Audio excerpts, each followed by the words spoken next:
सादर नमस्कार। RP publishing house में आप सभी का स्वागत है। बहुत लंबे समय के बाद मैं आप सभी के साथ एक नए टॉपिक के साथ जुड़ रहा हूं।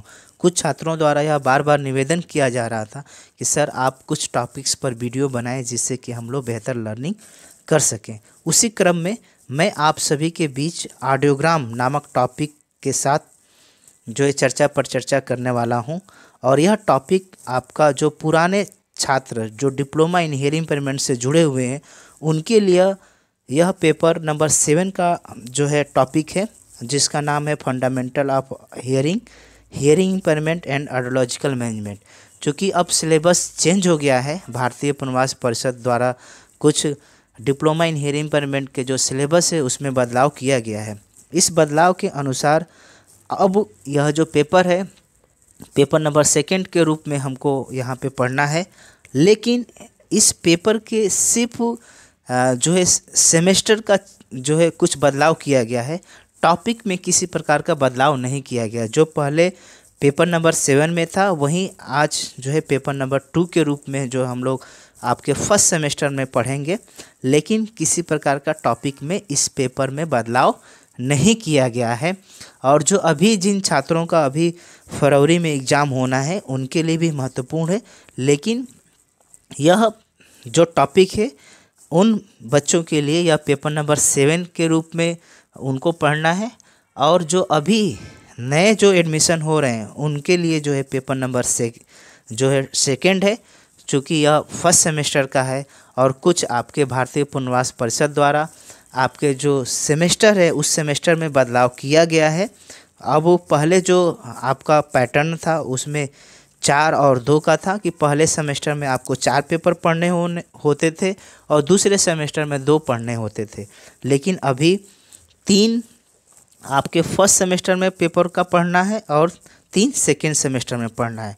तो जो आपका ये जो पेपर है fundamental of hearing impairment and audiological management, यह पेपर आपका फर्स्ट सेमेस्टर में सेकेंड पेपर के रूप में इसको शामिल किया गया है। तो हम ज़्यादा समय न लेते हुए हम लोग ऑडियोग्राम के बारे में चर्चा करते हैं। जो ऑडियोग्राम में यह आपके श्रवण दोष से संबंधित है। अब श्रवण दोष जैसे कि किसी भी व्यक्ति को अगर सुनने की कोई तकलीफ़ है या वह यह बताता है कि मान लो मुझे सुनने में सुनाई या ऊंचा सुनाई दे रहा है, उस आधार पर हम लोग एक ऑडियोमीटर होता है, पूर्व में मेरे द्वारा इस पे वीडियो बनाया गया है। तो उस ऑडियोमीटर के द्वारा हम लोग जो जिसको भी सुनने में तकलीफ़ है, जो एडल्ट हैं उनके लिए हम जो ऑडियोमीटर के माध्यम से उसकी सुनने की जांच करते हैं। अब जो हियरिंग असेसमेंट है, ये असेसमेंट भी अलग अलग तरीके से किए जाते हैं। वो आपके एज के अकॉर्डिंगली भी है और आपके प्रॉब्लम्स के अनुसार भी हैं। यह एक ऑडियोलॉजिस्ट के द्वारा यह देखा जाता है कि आपका किस प्रकार की सुनने की समस्या है, अगर उसके अनुसार जो है आपका श्रवण जांच का जो है चुनाव किया जाता है। अब जो आपका पीटीए टेस्ट होता है, जो प्योर टोन ऑडियोमेट्री जो टेस्ट होता है, उस टेस्ट में जो ऑडियोग्राम को हम लोग प्लॉट करते हैं। और ये जो पीटीए टेस्ट है यह आपके ऑडियोमीटर के द्वारा जो एक इलेक्ट्रॉनिक उपकरण है उसके माध्यम से ये जो है हम लोग यहाँ जांच करते हैं। तो जब भी हम उसकी हियरिंग थ्रेशोल्ड के बारे में जब हम लोग जांच करेंगे तो जो उसका रिपोर्ट आएगा उस रिपोर्ट को हम लोग इस ऑडियोग्राम में हम लोग प्लॉट करेंगे। अब इसके कुछ सिंबल्स भी होते हैं, जब हम लोग प्लॉट करते हैं तो उसमें कुछ सिंबल का प्रयोग करते हैं।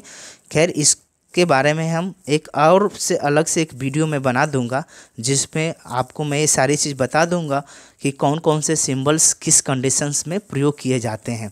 लेकिन अभी हम ऑडियोग्राम के बारे में ये जानते हैं कि ये ऑडियोग्राम है क्या और इसको किस तरीके से हम लोग ये प्लॉटिंग करते हैं और इसका क्या जो है एक श्रवण बाधित बच्चे या श्रवण बाधित जो व्यक्ति है उसके लिए कैसा ये उपयोगी है।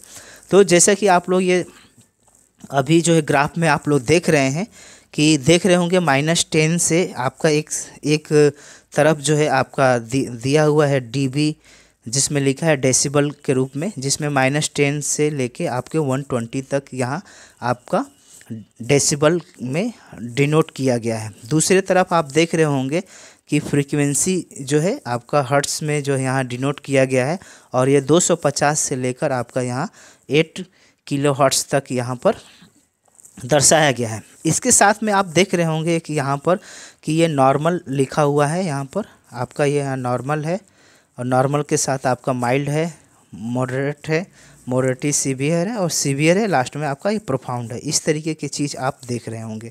ये आप ऊपर देख रहे हैं, यहाँ पर आपका जो है ये राइट ईयर और लेफ्ट ईयर का है, क्योंकि किसी व्यक्ति का जब सुनने का दोष जो है वो आपके दोनों कान में भी हो सकता है और किसी एक कान में भी हो सकता है। तो जब हम उसका ऑडियोग्राम की जो प्लॉटिंग करेंगे, या जब हम ऑडियोमीटर से जब उसका हियरिंग स्क्रीनिंग करेंगे, या हम उसको असेसमेंट करेंगे, उस कंडीशंस में हम उसके दाएं कान का भी कर सकते हैं और बाएं कान का भी कर सकते हैं। तो यह जो ऑडियोग्राम है, अगर हम दायां और बाएं कान का अगर दोनों का अगर हम लोग असेसमेंट कर रहे हैं, तो दोनों का अलग अलग ऑडियोग्राम जो है प्लॉट होगा। और आप चाहते हैं कि एक ही में प्लॉट कर लें तो एक में भी आप प्लॉट कर सकते हैं, अदरवाइज आप अलग अलग भी बना सकते हैं। तो हम लोग इस वीडियो में इसी जो है आपका जो ऑडियोग्राम है, इसी पे हम लोग पूरा चर्चा करने वाले हैं। तो आप लोगों ने ये देख लिए होंगे। अब यहाँ पर जैसे कि मैंने आपको अभी चर्चा में मैं ये बताया था कि यहाँ पर आपका ये जो है आप देख सकते हैं कि डीबी लिखा हुआ है, ठीक।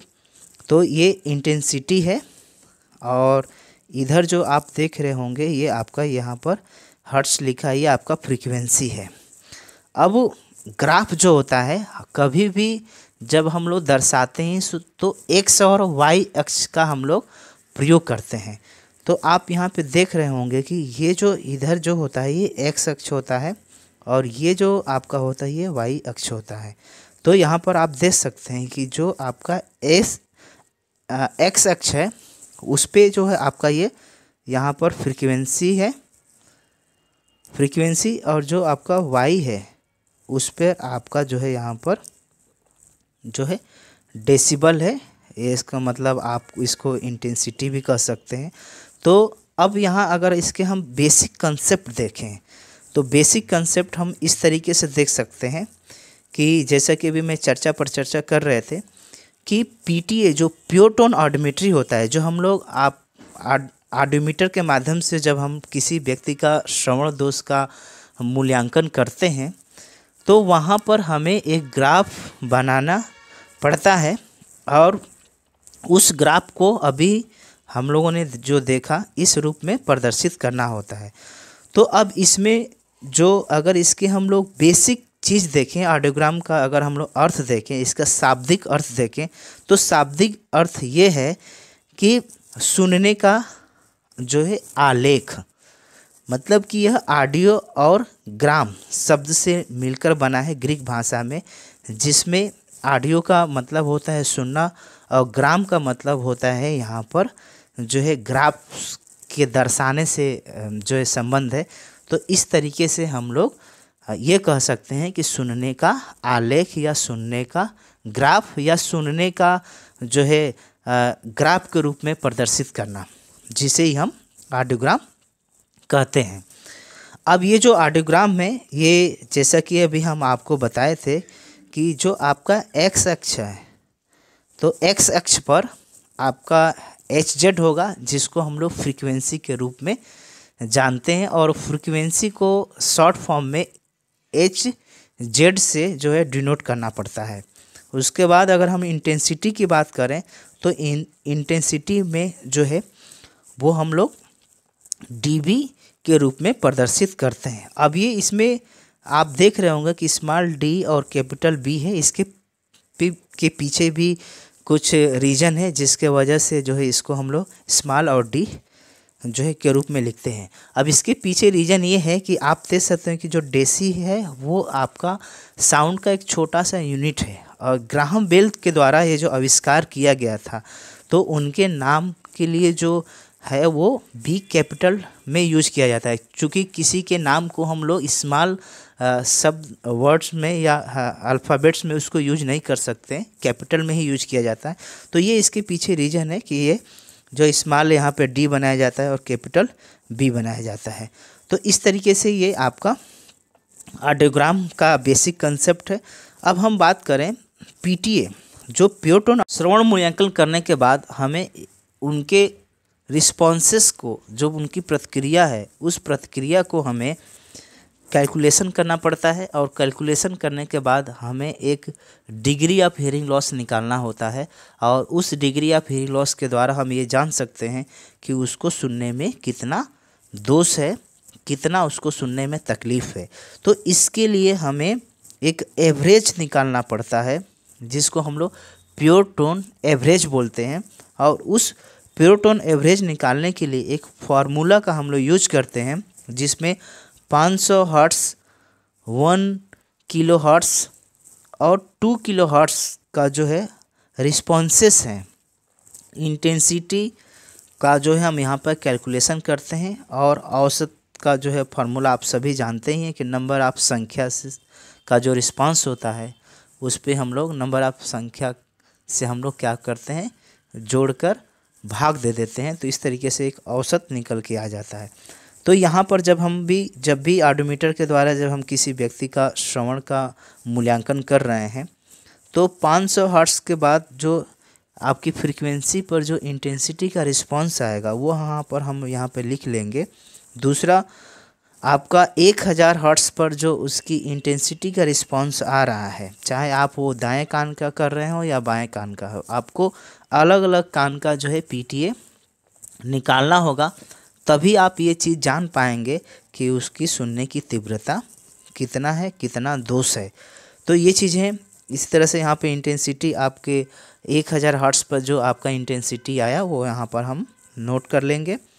फिर उसके बाद 2 किलो हर्ट्ज की जो आपकी फ्रीक्वेंसी पे जो इंटेंसिटी आएगा उसको यहाँ पर हम नोट करेंगे और फिर 3 से हम लोग तीनों को जोड़कर 3 से भाग दे देंगे। तो इस तरीके से हमारा यहाँ पर आपका एक एवरेज निकल के आ जाएगा। जब एवरेज निकल के आएगा तो वो इस रूप में आएगा कि हो सकता है कि उसकी सुनने का जो है बहुत ही कान अच्छा है, हियरिंग थ्रेशोल्ड बहुत अच्छे तरीके से सुन रहा है, तो उसका माइनस में भी आ सकता है और 0 से जो है आपका एबव जो है 120 तक भी आ सकता है। तो जैसे उसके कैलकुलेशन निकालने के बाद एवरेज आने के बाद हम लोग यहाँ से जो आपका अलग अलग WHO और गुडमैन का एक पैरामीटर है उससे हम लोग कंपेयर करेंगे। कंपेयर करने के बाद, तुलना करने के बाद हम ये चीज़ को जान पाएंगे कि उसको सुनने की किस प्रकार की दोष है या कितना उसके कान में सुनने का तकलीफ़ है। तो अब यहाँ पर देख पा रहे होंगे कि -10 से हमने 25 यहाँ पर दिखाया हुआ है। उसके बाद आपका इस तरीके से ये 91 टू एबव है। ये जो चीज़ है यह WHO के अकॉर्डिंगली है। ये जो हम आपके पास देख रहे हैं ये WHO का जो है ये आपका पैटर्न के अनुसार हम यहाँ पर कंपेयर करेंगे। इसके अलावा एक गुडमैन का भी है, लेकिन ज़्यादातर एशियन कंट्री में हम लोग WHO का ही फॉलो करते हैं। लेकिन जो एशियन कंट्री के अलावा जो कंट्री हैं जैसे अमेरिका हो गया, रूस हो गया और भी जो कंट्री है वहाँ पर वो लोग गुडमैन के जो क्लासिफिकेशन है डिग्री ऑफ हियरिंग लॉस का उसको वो लोग फॉलो करते हैं। तो अगर किसी बच्चे का आपने हियरिंग का मूल्यांकन किया या किसी व्यक्ति का अगर -10 से 25 dB अगर उसका आपका इंटेंसिटी आया तो उस कंडीशन में हम उसको कहेंगे कि इनका सुनना सामान्य है। लेकिन 25 से एबव आ रहा है, 26 टू 40 के बीच में आ रहा है तो हम उसको माइल्ड हियरिंग लॉस बोलेंगे। उसी तरह से आपका जो 41 से 55 dB अगर उसका हियरिंग लॉस आ रहा है तो उसको हम मॉडरेट जो हियरिंग लॉस बोलेंगे। उसी तरह से आपका 56 से 70 के बीच में आ रहा है तो हम लोग उसको मॉडरेटली सीवियर बोलेंगे। और आपका 71 से 90 के बीच में आ रहा है तो उस कंडीशन में हम उसको सीवियर बोलेंगे। और 91 से एबव है तो उसको हम लोग प्रोफाउंड हियरिंग लॉस बोलेंगे। और इस तरीके से जब हम लोग ऑडियोग्राम जब प्लॉट करेंगे तो वहाँ पर हमें ये सारे ग्राफ में हमको यहाँ पे प्रदर्शित करना पड़ता है। जैसे कि आप यहाँ देख सकते हैं कि ये यहाँ पर दिखाया गया है, जिसमें आपके अलग अलग यहाँ पे ये फ्रीक्वेंसी आप देख सकते हैं, उसके रिस्पॉन्सेस को। यहाँ पे जो आपका एक चीज़ और यहाँ जानना है कि आप देख पा रहे होंगे कि यहाँ पे रेड से लिखा है या आपका ये ब्लू से लिखा है।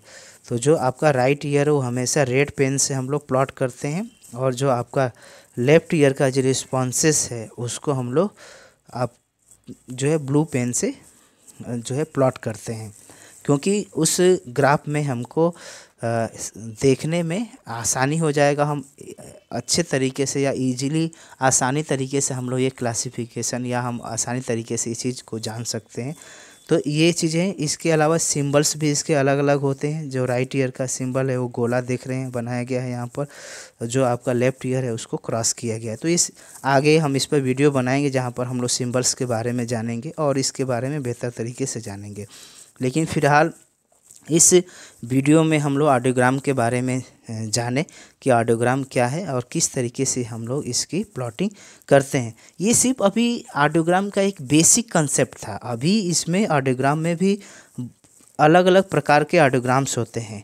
उन ऑडियोग्राम्स के बारे में भी हम लोग आगे के वीडियो में जानेंगे, और आपके सिलेबस में भी दिया है, तो हम उस टॉपिक को भी कवर करेंगे कि कितने प्रकार के आपके अलग अलग ऑडियोग्राम्स हैं। जैसे कि आपका 2K नोच ऑडियोग्राम होता है, 4K नोच होता है, फ्लैट होता है, तो स्लोपिंग होता है। अलग अलग इस प्रकार के जो है ये ऑडियोग्राम होते हैं, और ये ऑडियोग्राम अलग अलग कंडीशंस में जो है अलग अलग हीयरिंग लॉस में जो है ये प्लॉट किए जाते हैं। और हम उस ऑडियोग्राम्स का इंटरप्रिटेशन भी जानेंगे कि अगर इस प्रकार के ऑडियोग्राम्स हमारे पास आता है तो हम उस ऑडियोग्राम के माध्यम से हम एक व्यक्ति के श्रवण दोष को जान सकें और उसके प्रकार के बारे में भी जान सकें कि इसको किस प्रकार का श्रवण दोष है। तो यहाँ पर फ़िलहाल इस वीडियो में हम इतना ही आपको बताएंगे, और आगे के वीडियो में मैं आप सभी को और विस्तार में बताऊंगा। तो मैं आशा करता हूं कि मेरे द्वारा बनाया गया वीडियो आप सभी को अच्छा लगा होगा। तो आप इस वीडियो को अन्य अपने दोस्त मित्रों के साथ शेयर करें, जिससे कि वो भी ऑडियोग्राम्स के बारे में बेहतर तरीके से जान सकें। धन्यवाद।